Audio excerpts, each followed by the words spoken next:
is often seen today as a colorful and festive procession, its foundations are deeply rooted in Catholic faith and historical tradition. The celebration commemorates the discovery of the true cross by Saint Helena, also known as Reina Helena, the mother of Emperor Constantine the Great, according to Christian tradition. In Catholic belief, Saint Helena, or Reina Helena, honored for her pilgrimage to Jerusalem and her role in finding the cross on which Jesus was crucified. Through the symbolic procession, the Santa Cruz retells the story of faith, devotion, and salvation history. So, everyone, welcome to our first Santa Cruzan for the year 2026. I am Joy Navarro and Ako po si J.M. Rocky Vidal. we hosting for today's event.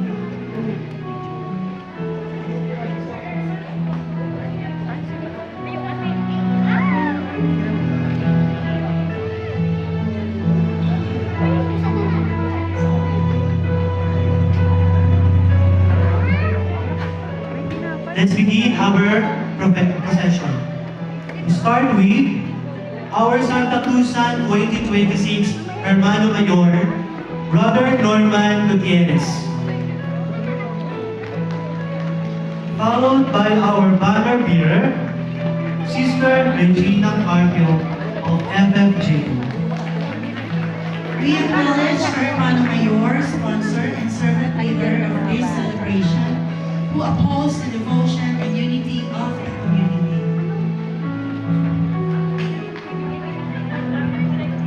Iconography, the parish banner, formal Barong Tagalog in the Filipiniano account.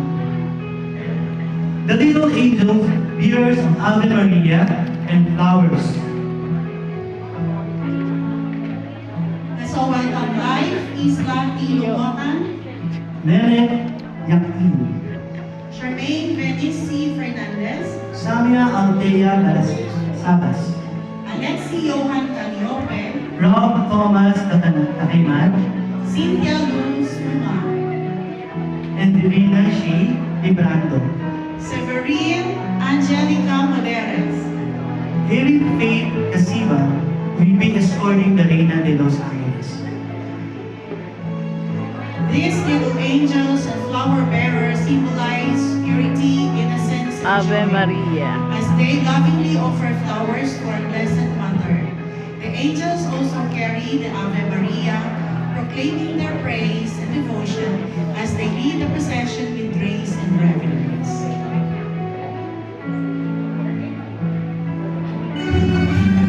The Old Testament patriarchs and prophets start with Abraham, Brother Gilbert Castillo Jr. of FFJ.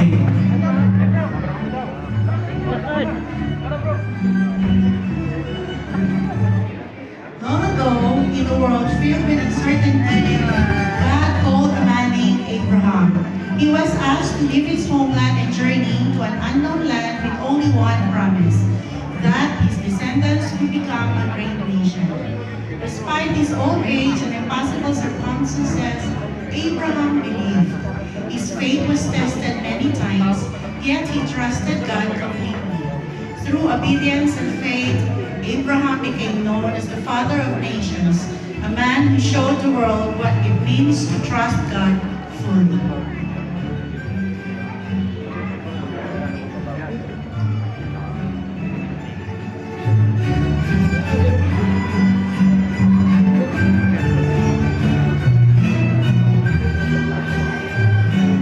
Our next character, Jacob, Brother Omar, for the God of our parishioners. Jacob's life was filled with struggles, mistakes, and transformation. He deceived, he ran, he feared, yet God never gave up on him. One night, Jacob wrestled with God and emerged with a new name, Israel. With his 12 sons came the 12 tribes of Israel. Jacob's story reminds us that God can transform imperfect people into instruments of His purpose.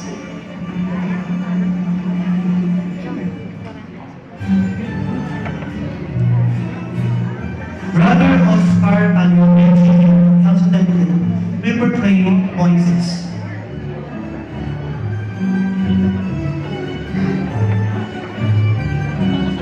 When God's people were enslaved in Egypt, He raised a reluctant leader, Moses. From a burning bush came a divine mission: let my people go. Through miracles, courage, and obedience, Moses led the Israelites out of slavery. He received the Ten Commandments and guided the people towards freedom. Moses reminds us that God chooses ordinary people to accomplish extraordinary missions.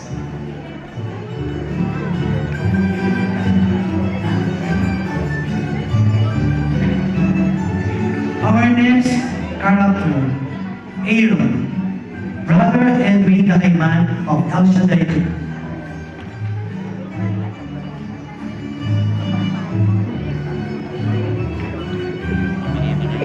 Beside Moses stood his brother Aaron, a speaker, a helper, and the first high priest of Israel. Aaron represented the people before God and helped establish sacred worship. His life shows the importance of service, teamwork, and spiritual leadership. Next.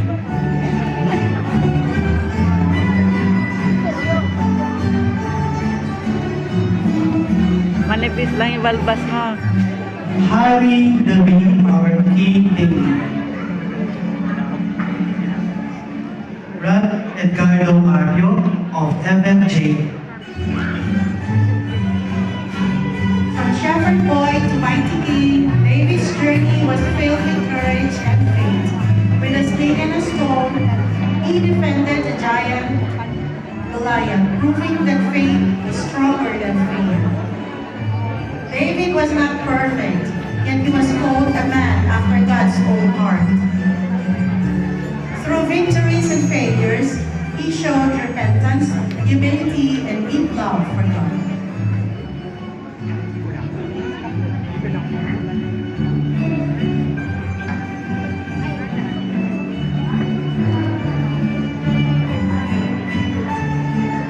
Isaiah's portrayed by Brother Jerry Josue, original.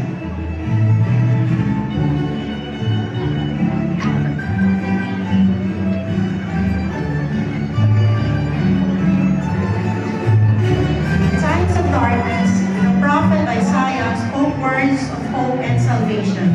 He foretold the coming of the Messiah and reminded the people that God never abandons His children.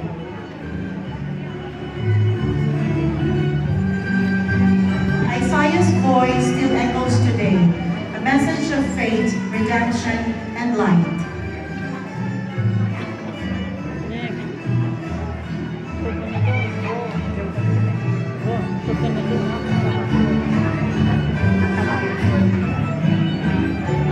Jeremiah or Jeremiah, portrayed by Brother Omar Benedictia original.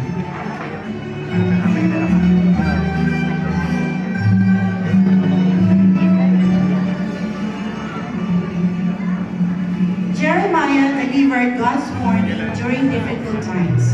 He faced rejection, loneliness, and hardship, yet he never stopped speaking the truth. His tears showed deep love for his people and unwavering obedience to God's calling.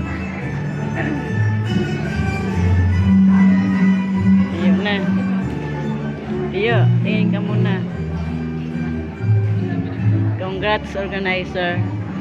Hello. The Old Testament queens and heroines, starting out with Reina Esther, portrayed by Sister Miriam Lauron of FFJ.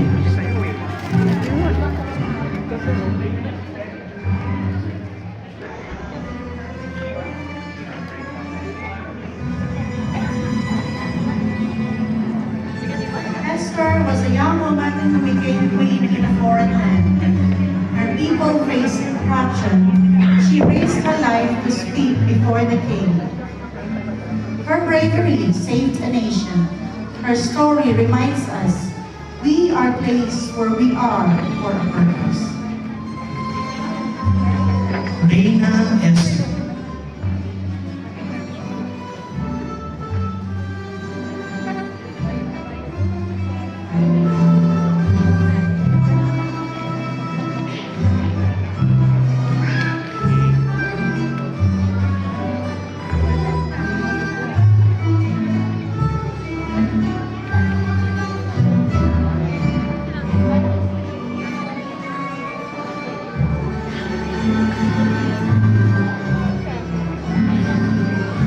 Reina Judith.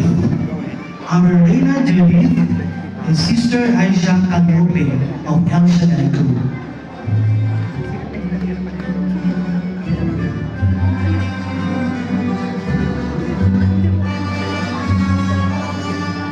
Hello. Smile. Huwag mong bitbitin yung gown mo. Judith was a courageous widow who trusted God deeply. Through wisdom and bravery, she defeated a powerful enemy and saved her people.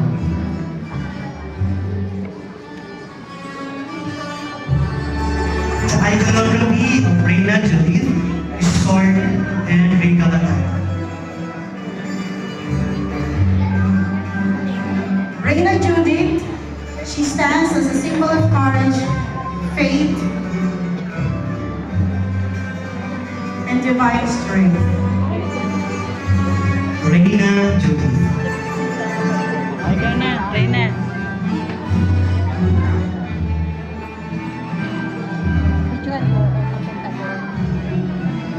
Yung picturean eh. Adik lang picturean mo. Ano sa atin? Ipasa mo sa akin. Doon si Bilman. Hindi ako makapicture. Ito. Ayan na. Wala pa. Excited. Basta mo. Tingin ako, 24 karat. Sister Vilma Abion of LFJO is our Reina Shiva. Napicturean mo ating lang. Kalahati lang. Ayan.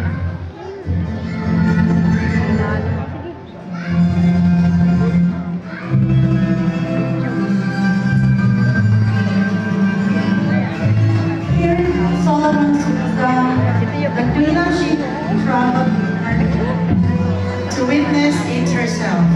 She recognized God's greatness and honored the King of Israel.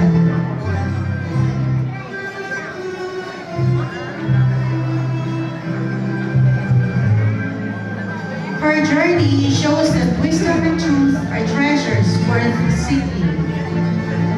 Handa. Reina Shiva iconography is gift chest and crown.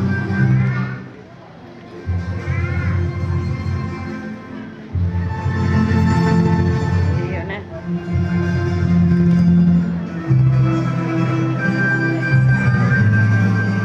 On stage, Reina Shiva.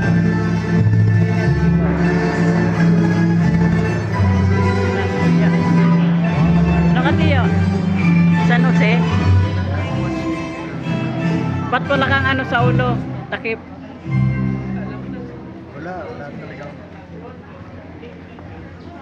We are now on the New Testament figures.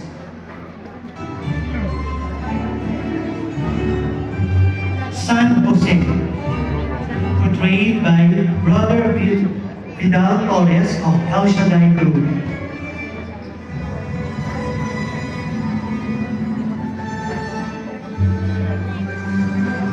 San Jose or Saint Joseph, chosen by God for a quiet yet extraordinary mission. Joseph became the earthly guardian of Jesus and loving husband of Mary. He was a humble carpenter, a man of action rather than words. When faced with uncertainty, he trusted God completely and obeyed without hesitation. Joseph protected the Holy Family, guided them to safety, and provided them with loving care. His silent strength teaches us that holiness is found in faithfulness, responsibility, and trust in God's plan. Saint Joseph, sa iconography, carpenter staff, and baby.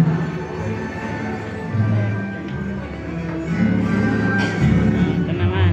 Brother Eric Gazaltan, CFC, is San Juan Bautista.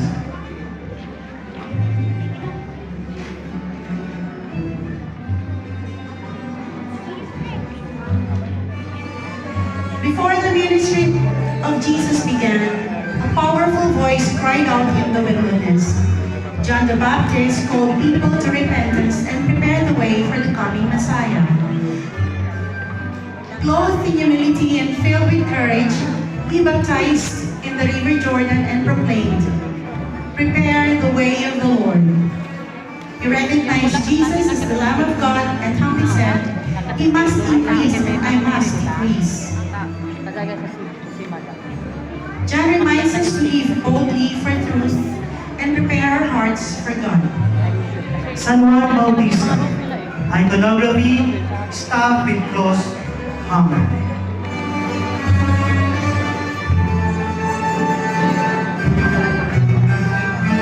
Brother Joven Loyola of FFJO is our son Pedro.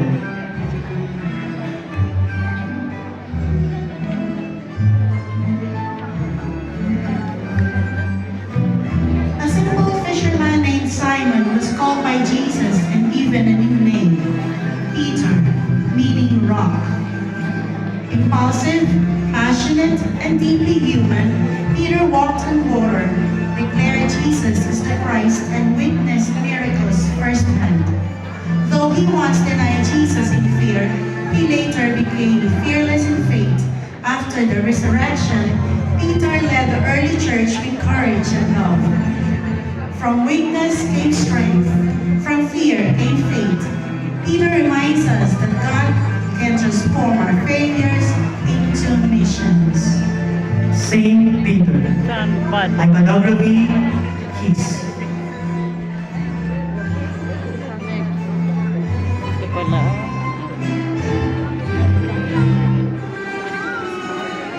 Brother Dexter Argueda of CFC is our son Pablo.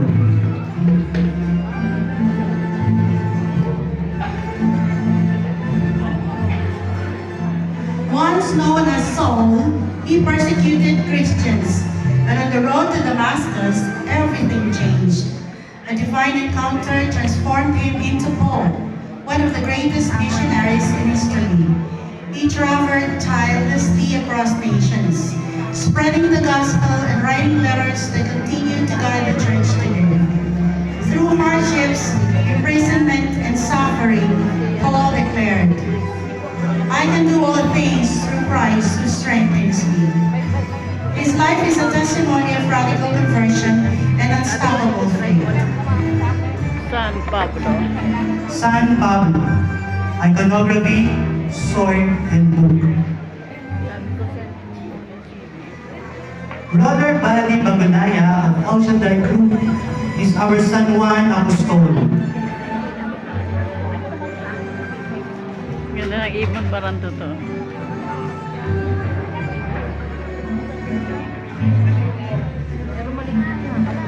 John was the youngest of the apostles and known as the disciple whom Jesus loved. He stood at the foot of the cross, remained faithful until the end, and witnessed the resurrection. John later wrote the Gospel of Love and the Book of Revelation, reminding the world of God's eternal promise. This message is simple yet powerful. God is love. John teaches us to remain faithful, to love deeply, and to trust in God's eternal plan. San Juan Apostol, iconography, chalice, and eagle.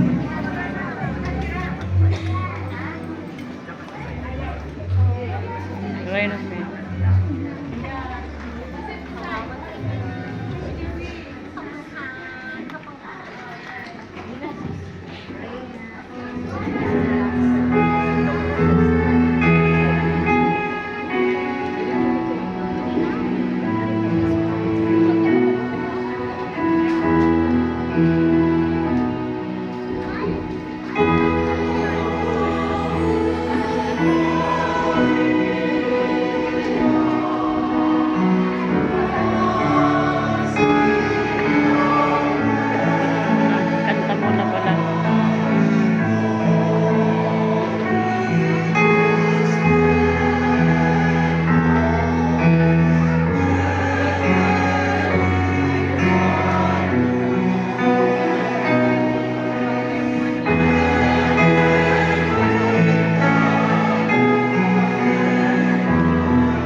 Pilipiniana. Pilipiniana.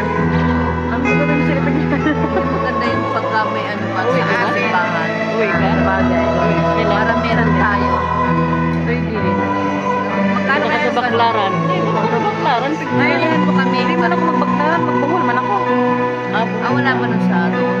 Sa mall. Hindi, sa buong Sa mall. Sa mall, mahal yan sa mall. Sa mga mall. Mura lang yun. Mura. Baklaran talaga. 1 lang yun. Mga 50. Ano, ganyan po. Kahit yung pampatong lang. Pagpatong lang.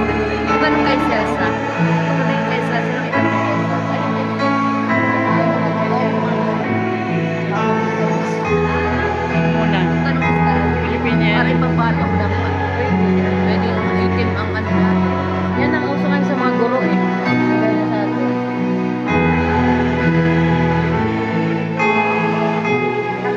Sa iyo, yung size mo medyo malaki sa akin. I-remind nyo lang. Yung size mo, size ko din. Yan ang butik. Augusta. Maganda yung kay Celsa. Sila ba? Okay kaya? Para pag ano, meron tayo, pagka meron.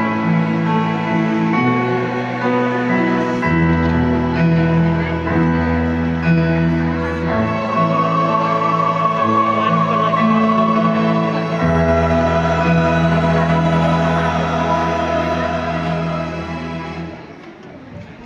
We are now on the Queens of Christian Virtues. To start with, Reina Fe. Reina Fe is Doctora Evangeline Pasqua of MCCO.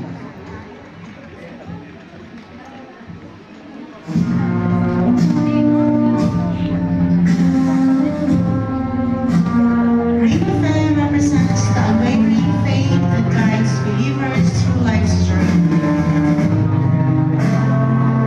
She reminds us that trust in God gives strength in times of uncertainty and hope in moments of trial.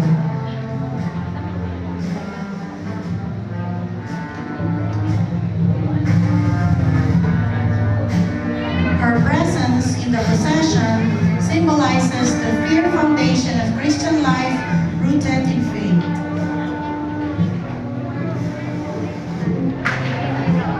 The iconography of Reina Fe is the cross. Reina Fe. Sinong ingin sa inyo?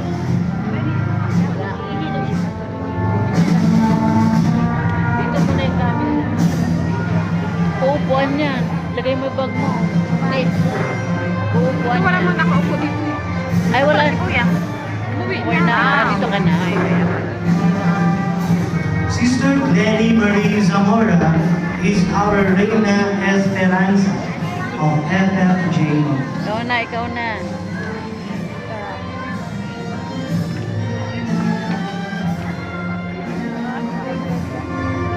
Amen.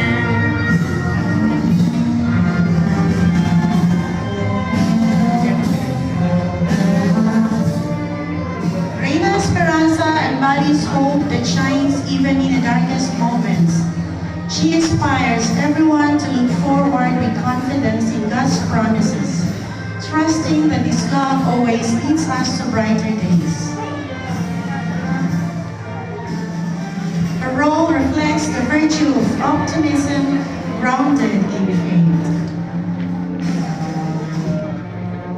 Angkor is the iconography of Reina Esperanza.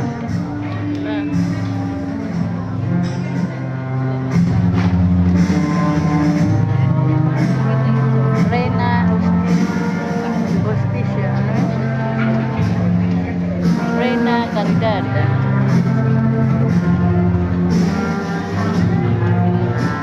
Reina Caridad. Wala, ano yan? On stage, Reina Esperanza.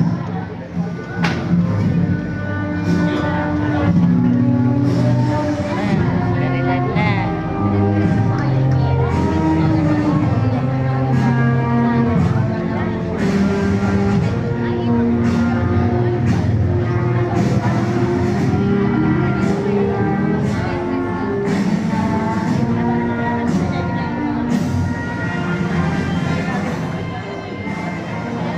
Reina Caridad.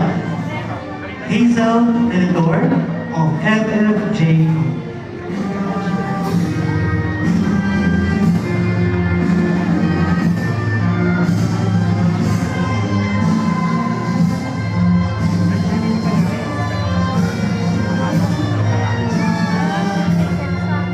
Reina Caridad represents selfless love and compassion for others. She reminds us to extend kindness, generosity, and mercy to those in need, following the example of God's life, God's love. Her presence highlights the importance of caring for one another as member of one community.